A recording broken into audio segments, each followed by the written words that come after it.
Hey everyone, welcome back to another episode of What's Your Story Vancouver. Today we are here with the founder of FoatHouse, Andy Zaremba. Thank you for having me. I'm really excited to be on the show.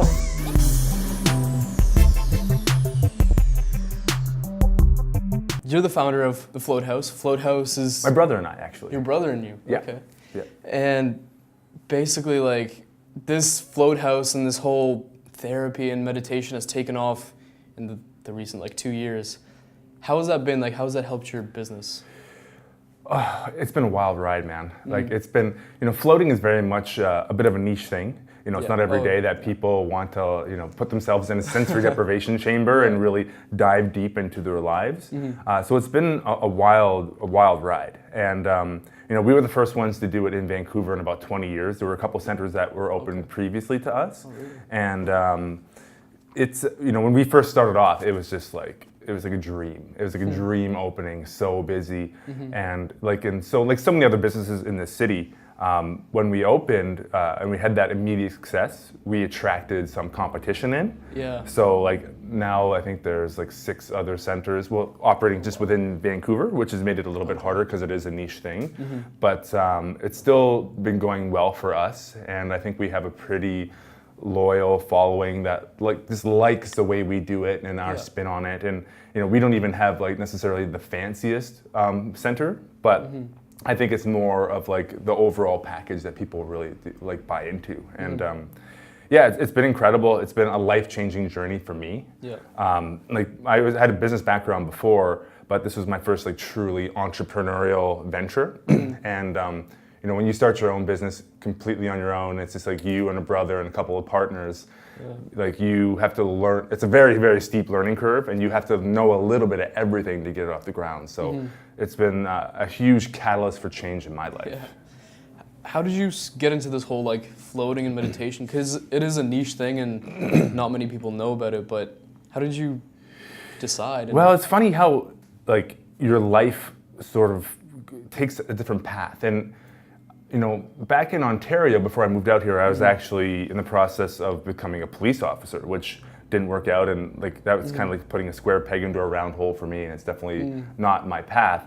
But it got me doing different things like training martial arts, and in particular Brazilian Jiu-Jitsu, which led me to watching the UFC, which led me to the Joe Rogan podcast. Do you know who Joe Rogan is? Yes. Obviously. Obviously, yeah. Yeah, and he, especially in the earlier days of his podcast, was really talking about flotation tanks, and he had one in his house and all the benefits he got from it. And funny enough, I actually learned about it for the first time in university, in a sociology class at McMaster University. And I remember thinking to myself, if there were a way to get to the center of your own consciousness and look inside and really see what makes you tick, this would be the way to do it. If you could block out all external stimuli and just be completely isolated with no distraction, just with your thoughts and just facing your thoughts. I'm that would be a way to really get that self-reflection that I was looking for. Fast forward about 10 years, listening to Rogan, he reignited my interest in the whole thing. And, I'm trying to think of where I want to go with this, but I think floating, it goes along with my path or my overall attitude of continuous improvement in life. So I'm always looking at ways to grow and improve myself as much as possible. And, when I heard about this environment, I was just compelled to try it, because I think anything that gives you that sort of self-reflection and introspection is just insanely valuable. Yeah. And if you can actually have the discipline to go in there for 90 minutes and really pay attention, which is really important. A lot of people go in there and they're and they're what am I doing in this black box, and I'm bored or whatever. But if you can really get still and pay attention and sort of watch where your mind goes, it's incredible the insights you're going to get about yourself and your own life. So that's one element of it. The other element of it is also the stress relief aspect of it, and the meditation and mindfulness, which are all sort of related as well. Yeah. So I feel it was just in line with everything that I believe in, and I'm very much into sort of meditation and mindfulness and yoga, and I was this is a very logical evolution and jump, and I felt that it could it could be picked up because of the current trends within Vancouver, especially with like the population explosion of yoga and mindfulness in itself. And we opened up, and sure enough, it was just it was really popular. And what do you think about the current trends of meditation and all that? Because people before didn't really know what meditation was, didn't do meditation, and all of a sudden it blows up and everyone's just doing it because it is meditation. It's sort of like the new cool thing to do. Totally. Well, you know, it's been something, meditation and mindfulness has been sort of cyclical, I would say. I would say it really gained popularity. Well, you could go back to Alan Watts, and that was in the 1930s. He was definitely pushing mindfulness meditation. And then around the 60s, it really became popular again with the psychedelic 60s and the hippie movement, and they started exploring it again. Then it sort of died off, and then it came back again in the 80s, and then through the 90s and early 2000s. Early 2000s, I'd say, is when it started coming back into the culture. And I really feel like it is a cyclical thing, but I feel like people are now seeing more of the benefits around meditation and mindfulness, and there's a lot more research that's been done on it that really proves that it is really effective and can be really beneficial for your life. So I think that research, in combination with the internet and being able to disseminate information a lot more quickly than we had been able to in the past, has really helped it gain traction, and we're seeing more and more of it all the time. Now, I think it's something that a lot of people really like to say that they do, but it's another thing to put it into practice, right, on a regular basis. And that doesn't necessarily mean sitting in meditation on a consistent basis, every single day meditating. It could mean, taking your meditation, out of the float tank, out of your chair, out of your cushion, out of the yoga studio, and implementing it into your life, right? And that's where the challenge is, right? In fact, in the ninth bowl of Zen Buddhism, they talk about these stages of working towards enlightenment, right? And then the ninth stage of that is to actually come down from the monastery, come down from isolation, and actually put yourself into the marketplace, right? Because that's where the real tests of life happen. And it's the daily interactions we have in the city. That's mindfulness. That's putting it into practice. If you ever think you're enlightened, go spend a weekend with your family, right? That's one that will always test you. And recently I had a 2 week long holiday with my family, and we were at this house in the Caribbean, and for the first week we had really bad weather, so it basically forced us all inside the house with my parents, my brother, my sister-in-law, my fiance, and my daughter. And it was a little pressure cooker in there, right? So it was a great test, and I got to say, we went through it pretty well with minimal family issues, which is great. And it's taken a long time to get there, but I think that's just an example of taking mindfulness and applying it into your life, and not only your life, but when you make those shifts and changes within your life, you're going to inspire the people around you to do the same thing, and it becomes sort of contagious as well. And do they all do the flotation chambers? Well, my brother does for sure, meditation? And my fiance and his partner does. My parents don't so much, and I think that they're getting a bit older now, so they're in their life patterns and ingrained in that way. But the funny thing is, when you implement these practices, right, and when you actually live them in being, and let's say you start falling into some of your old habitual family patterns, things like criticisms from your parents or your dad or your mom or whatever, and you don't necessarily take those on, and you let them roll off, and they see that, oh, well, this used to be something that was maybe triggering for the individual or for you at that time, I find that it starts shifting them as well, because they're oh, they're not responding to that. They're not getting upset when I said this anymore, and that starts shifting them as well. Interesting. Yeah. Because it is sort of people seek a reaction from you, and if you don't give them that, if you stay unreactive, then... Totally. If you feed it, or what you resist persists, right? So I think if you can implement that mindfulness. Now, going back to the idea of having it's a very trendy thing to talk about, especially in this city. Now, putting it into practice is a whole other thing. And I think that there's a whole spectrum. Like there's people that are very diligent and practice it all the time. Yeah. There's some people that will maybe like float once a month, or they'll float once a week, or they'll meditate in the park or in nature, or go to a yoga class. And I think everybody is where they are on their own path, right? So it's like, let's say they're just starting off and they have a light practice. Well, they're going to reap those benefits, but when you actually turn it into more of a practice and you implement mindfulness and meditation into your life, the stronger it gets, the more benefits you receive, and the better you become at it, really. You become less reactive to things. Instead of necessarily reacting, you might respond, right? So it's like somebody cuts you off in traffic and flips you the bird. Well, you have a split second before you flip the bird back, right? And it's really easy to do that, and it's a knee-jerk reaction sometimes. But if you can create just a little bit of separation between that initial reaction and then how you respond to that, that's mindfulness. That's doing something different, where instead of responding and retaliating and swearing back at the person, you say, no, I don't have to respond to that. I don't have to think about, I have no idea why they even did that. Maybe they're rushing and they cut me off because they're in an emergency situation.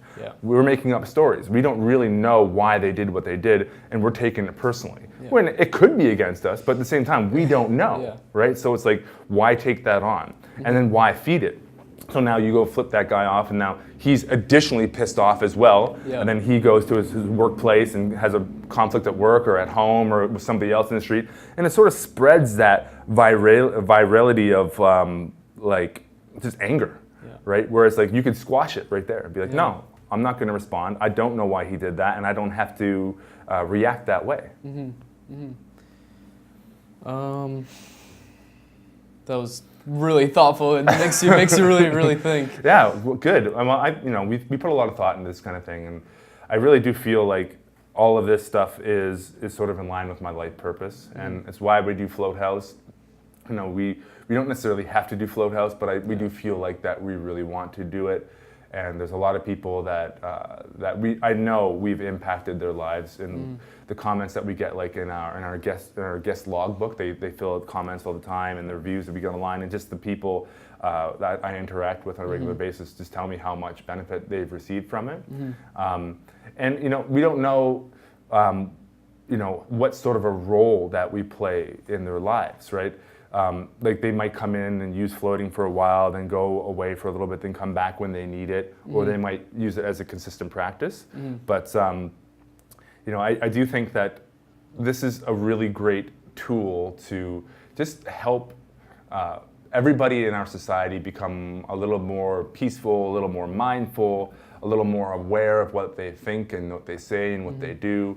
And it's a gradual process, right? It's like it's a step-by-step process where you become more aware of your own thoughts. They call it the mindfulness. It's this idea of meta-awareness. So meta-awareness is like creating a little bit of distance between your thoughts and what's happening and you're watching. So there's this idea of mindfulness where you're observing your thoughts, you're observing your reactions and your emotions and what's happening. And instead of, again, reacting right away, you respond or don't respond, depending on what it calls for. But then there's the idea of like a flow state as well. And a flow state is like, people, I think mindfulness and flow states are different things. And I think they get associated because when you're in a flow state, you're completely engrossed in what you're doing, and you're not really thinking about the future so much. You're really engrossed in what you're doing. So it could happen when you're rock climbing. It can happen when you're when you're in a movie or listening to like a really awesome DJ. Like DJs, for example, like they put people in the flow. That's what they do. And what they're really doing is they're actually creating an altered state of consciousness, and it affects the crowd. And it's like when you start seeing like thousands of people moving in unison, you're like, whoa, like these people are all in the same state at the same time because of the music, right? So that's flow state. And there's this really good term for it. I'm trying to think of it right now. Experiential fusion. That's how you would like articulate flow state. So there's an experience happening, and you're in it. You're in the experience completely. That's experiential fusion. Where mindfulness is this idea of meta-awareness and you observing your thinking as opposed to being completely wrapped up in it, which are two different things in a sense. Yeah. Because most people, like, they don't really get into that state because they're always on their phone, social media. Instead of having the experience, they would much rather send it to a friend. Well, you know what? It's like, you know, technology is amazing, and I'm very grateful that we have it. But it's like anything. It's like, what is your relationship to the technology, right? It's like, I mean, I'm very grateful for all the social media, for the emails, for the technology at hand. I love that I can reach out to almost anybody anytime I want and send them a message if I want to, right? I think that's incredible. But it's really being careful of watching out for those addictive tendencies.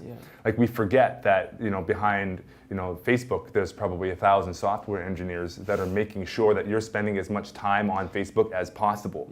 Right? They play little games where it's like they use the same sort of mechanisms that like a slot machine would, right? So basically, when you log into Facebook, you're going to have like a little delay before you see how many comments that you've had or how many likes that you've had, and you get that same dopamine hit when you see that. So it's like you log in, you're waiting, ooh, 10 like notifications, right?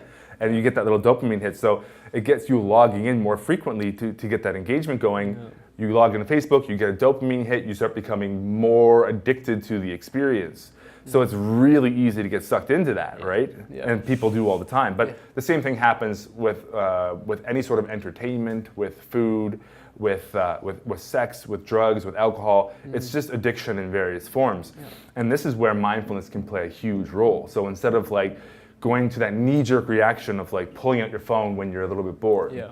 You know, one thing I work on, I do it in traffic all the time as well, is like, can I use this opportunity? Okay, like, you know, I'm getting stopped by construction. Construction is everywhere in the city now, right? Can I use this as an opportunity to start connecting with my breath and become really present and start becoming aware of my body and the sensations in my body? I do this all day long, right? Instead of trying to just jump to that knee-jerk reaction, can you use that as an opportunity to practice a little bit of mindfulness? But again, that's the awareness piece and the awareness training that I think comes along with doing like a meditation of some sort as a practice. And it is a sort of training because you can't just do it once and be totally enlightened and think that, you know. Of course, it's like anything else in the world. You know, you can't become an expert guitarist in 1 or 2 sessions. You can't become extremely fit by 1 or 2 workouts. Same thing. You are literally training the way your brain responds and is wired. You're rewiring your brain. You know, they have this phrase that, you know, neurons that fire together wire together. So the more you train these systems, you know, the more ingrained they're going to become within you. And you know, what we're talking about now really is this idea of you know, altered states versus altered traits, right? So an altered state of consciousness is like what we talked about before. When you're at a concert or in a movie or in a float tank or at a yoga class, maybe these are altered states of consciousness, and you experience this sort of like a big experience. It's like an aha moment. It's epiphanal. Maybe you're in flow state. But then once it ends, well, you come back and you're the same person that you were before. But the key is tapping into that as frequently as possible and turning those altered states into altered traits, the things that you carry along with you on a day-to-day basis. And it is something that is completely trainable. Like, so when you're walking down the street and you know, somebody bumps into you or rubs you the wrong way, it's like, well, you don't have to react to that. You can make a little bit of space and respond, and you do improve that over time with practice. And people sort of think that there's an exception to meditation where they can sit down for 10 minutes and have these sorts of benefits, but in reality, it's just... In reality, it's going to take time. There's a really great book called, it's called Altered Traits, actually, is the name of the book. I can't remember the authors right now, but if you Google it, you'll find it. And they say within about 4 to 6 weeks of continual practice, like maybe doing 10 minutes a day, you can really start reaping a lot of these benefits. But it takes time and consistency, for sure. Of course, what does the future look like for the Float House? I've seen you guys have cryotherapy now, and cryotherapy is Vancouver Cryotherapy, so it's a separate business within Float House. But you know, we wanted to put them in here because we wanted to also test different modalities for alternative health and wellness. We've thrown around the idea of like turning one of our rooms into like a multi-purpose room where we could offer like massage and acupuncture, and turning sort of into more of a holistic wellness center. As of right now, we're not going to. We're going to keep it just with floating. And we're going to see what happens. Like, we're going to see what happens with all the other float centers in the city. And once things sort of level out, then we're going to decide if we're going to pivot or keep it the same. But I really do believe there's a place for floating, and it's just and it is a niche thing, and people like do come and go from it from time to time. And I want to be here. Like, I want to be here for Vancouver because I do believe it is a very valuable service which will benefit the city and is extremely complementary to what happens and what people's lifestyles are like in this city, right? So I hope FoatHouse is going to be here for the next 5, 10 years, 15 years. I hope we don't have to close it ever. So. Yeah.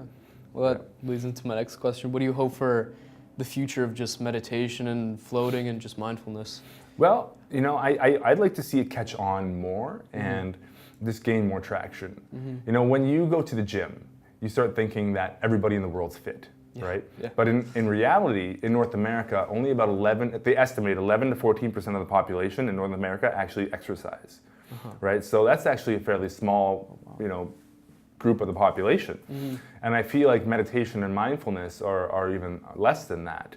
I think the awareness is there, but how many people are actually practicing it? It's like exercise. Like, everyone knows you should be exercising in some capacity, right? But a lot of people don't do it.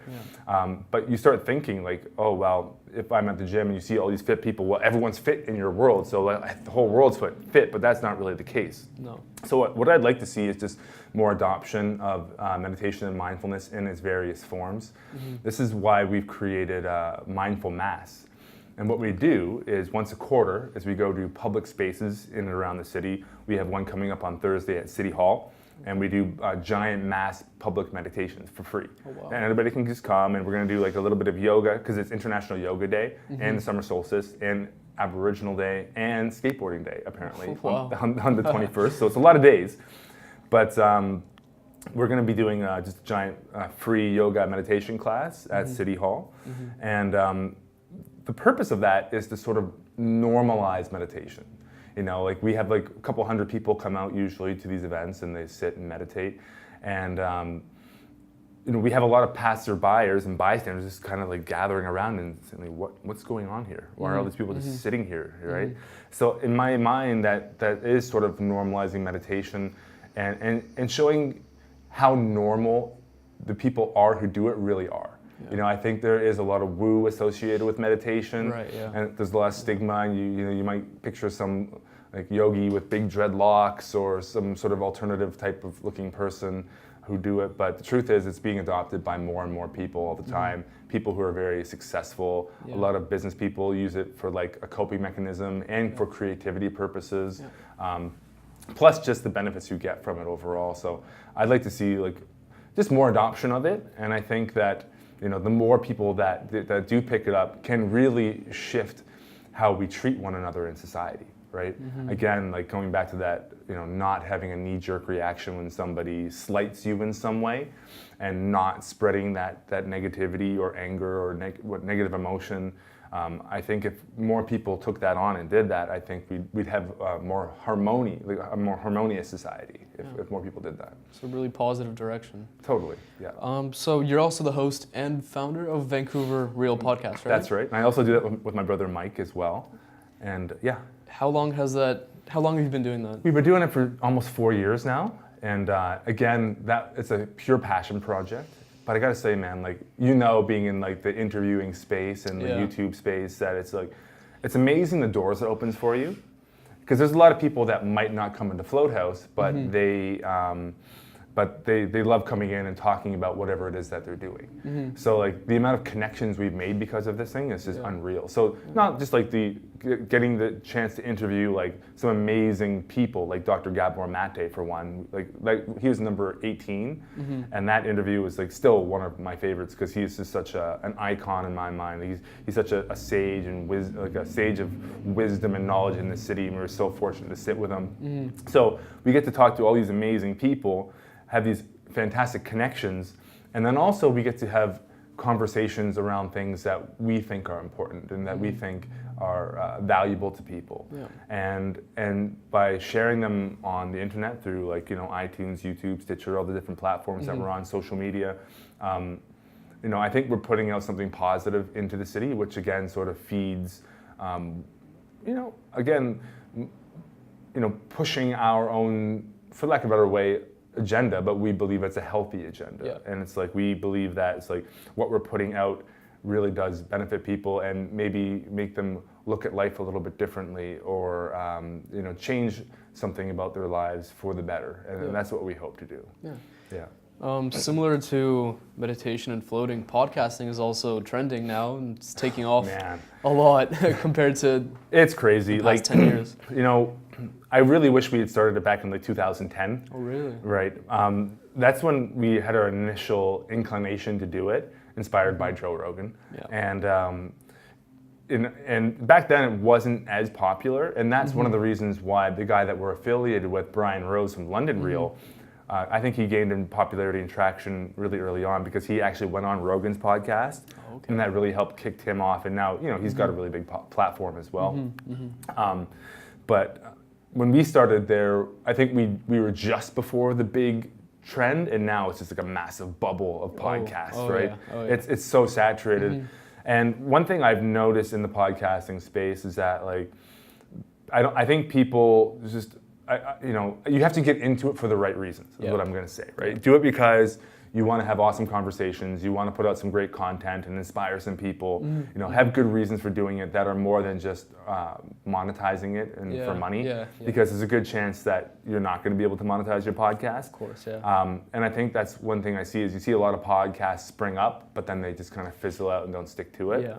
And the key is, like you had mentioned before with your channel, it's like the consistency of content. Like people start expecting that content on a regular basis. So if you can provide that and be consistent with it, then great. And I find one of the most important aspects of being consistent with content is just the ability to have monetized it in some way.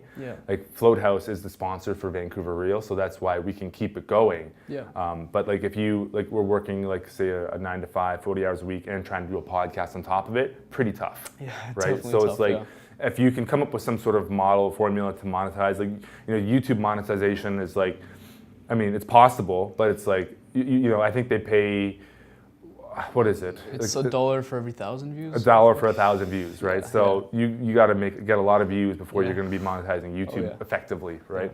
You could maybe do it through sponsorship if you have a wide audience, or if you're trying to sell a product of some type, right? I think those are the ways you can monetize a podcast. But so if somebody has a solid business plan for maybe how to do that, I think it could be a sustainable thing.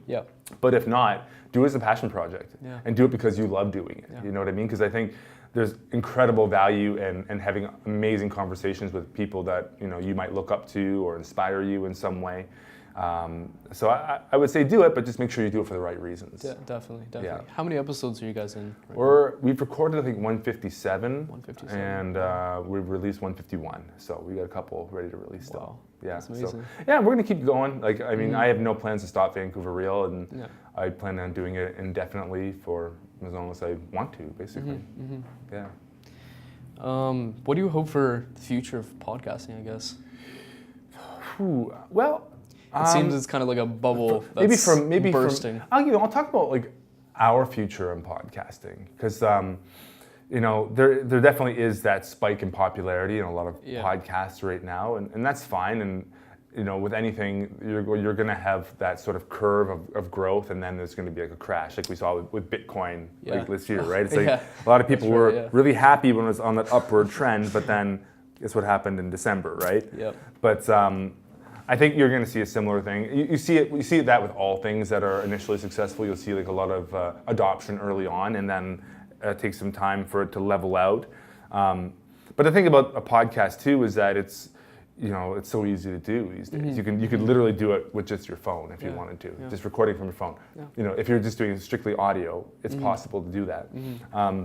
So there's not a lot of barriers to entry, which I think will encourage like a lot of people to jump on and try it.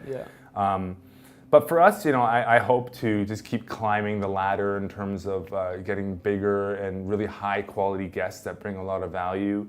And I really want, we already are, but I want to even increase the scope of what Vancouver Real is locally in the city and have it really be a hub of communication. So if like people are starting a new business or have a really cool project on the go, or someone's coming into town, they could use us as a vehicle to get their message out. So really creating it into sort of that media platform, but just through the podcasting modality, right? So that's where I like to see it go, and I like to see continued organic growth and just having amazing conversations.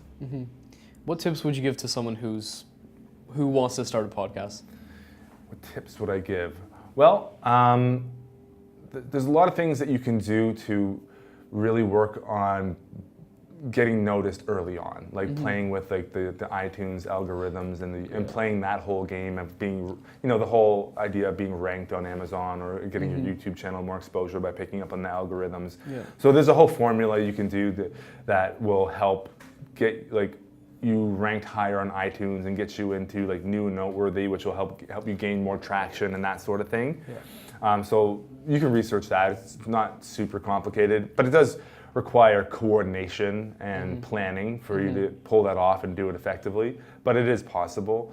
I would say, there's sort of two ways you can go with podcasting. There is like the more general style of like generalist conversations. Like ours are within a certain breadth of topics, but ours are fairly wide ranging from say mindfulness to entrepreneurship to tech to personal development. All these different things are things that we cover in our podcast. So it's fairly generalized.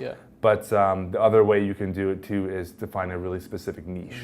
So I know people who have niched really hard in the podcast. And when you do that, it's like, well, you might not have a huge listenership, like say locally, but you have the whole world as your potential listenership. Like you have a huge potential audience. So, a really small niche could have millions of followers potentially, right? So it depends on what you want to do with it, really. Like, what do you want? What's the purpose of your podcast? Like, what are you trying? What's the end goal of it? For us, I think being sort of more generalized works really well for us being a local podcast because we cover a wide variety of topics, which are, generally of interest to people locally in the city, which will attract different people. Not everyone's going to listen to every episode, but I mean, they're going to check in with us from time to time, right? But if you want, like say, like probably a bigger audience, I'd say like niching and focusing on niche worldwide is a good way to do that. Unless like you're a celebrity and you start off with your own podcast and you have a huge platform to begin with. Will Smith. And so they can launch a podcast and be instantaneous successes if trending they want to. #1, right? Right. So I think that's something. And what else? What else is really important? I think putting out quality content is huge. Like making sure the video, or if you're doing video and the audio is really good, and you I give the guests that you're interviewing the respect that they deserve, and like learn about what they do a little bit, and so you can actually have a good conversation, ask them relevant questions about whatever it is that they do, and have a good interview. And where can people find your podcast? Well, you can go to vancouverreal.tv is the website, or we're on iTunes, YouTube, Stitcher. If you Google us, you'll probably find us. So perfect. Yeah. Well, guys, we'll leave all those descriptions down below so you guys can check out the entire podcast. If you like the video, make sure to like, subscribe, and share it around. What's your story, Vancouver?